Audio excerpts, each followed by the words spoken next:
Hello everyone, page replacement algorithm.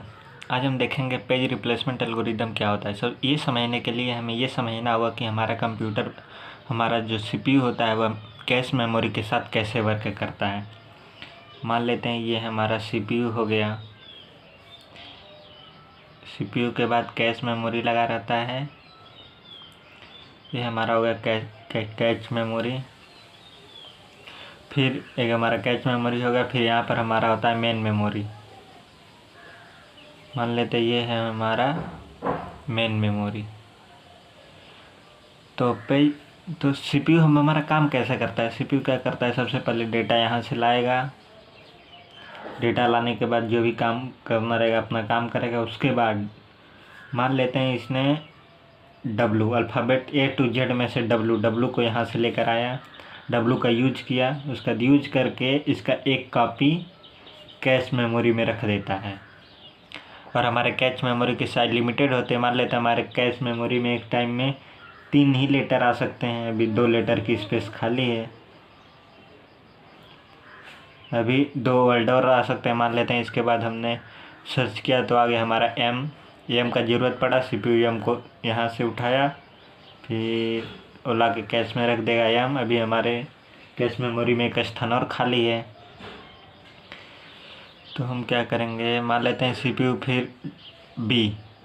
CPU को काम पड़ा बी प्रिंट कराने का। सीपीयू जाएगा मेन मेमोरी में देखेगा बी है, यहाँ से उठा कर लाएगा। अपना काम करने के बाद सीपीयू कुछ भी काम करता है, काम करने के बाद उसकी एक कॉपी अपने कैश मेमोरी में रख देता है। ये हो गया। अब इसके बाद मान लेते हैं हमें लाना है टी को। मान लेते हैं हमारे मेन मेमोरी में है टी। अब टी को जब सीपीयू उठा कर लाएगा तो देखेगा कि हमारा कैश मेमोरी का साइज मान लेते हैं 3 ब्लॉक का था। 3 ऑलरेडी कैश मेमोरी भरा हुआ है। तब इसमें से कौन सा डेटा डिलीट होगा, क्योंकि सीपीयू को टी को रखना है। तो कौन सा डेटा डिलीट होगा यह बताने का कार्य हमारा करता है विच डेटा डिलीट फर्स्ट। यानी कि पेज रिप्लेसमेंट एल्गोरिदम ये बताता है कि हमारी कैश मेमोरी में से कौन सा डेटा रिप्लेस होगा। मान लेते हैं हमने बी को हटा दिया। हमने बी को हटा के फिर हमने रख दिया टी को। तो हमारा दोबारा कैसे दिखेगा हमारा कैश मेमोरी, टी के ऊपर एम है, एम के ऊपर डब्लू है। हमने बी को रिप्लेस करके टी रख दिया। अब हमारा बी यहाँ से हमने डिलीट कर दिया। तो अब हम कौन सा डेटा यहाँ से डिलीट करेंगे, डब्लू को कि एम को कि बी को। ये डब्लू एम बी कोई भी हो सकता है। हमने एक एग्जाम्पल लिया था। यही बताता है हमारा पेज रिप्लेसमेंट एल्गोरिदम। अब ये 3 तरह से जो हमारे सिलेबस में वो 3 टाइप का है। पहला है फीफो, दूसरा है एलआरयू, तीसरा है ऑप्टिमल। फीफो का फुल फॉर्म आप लोग जानते होंगे, फर्स्ट इन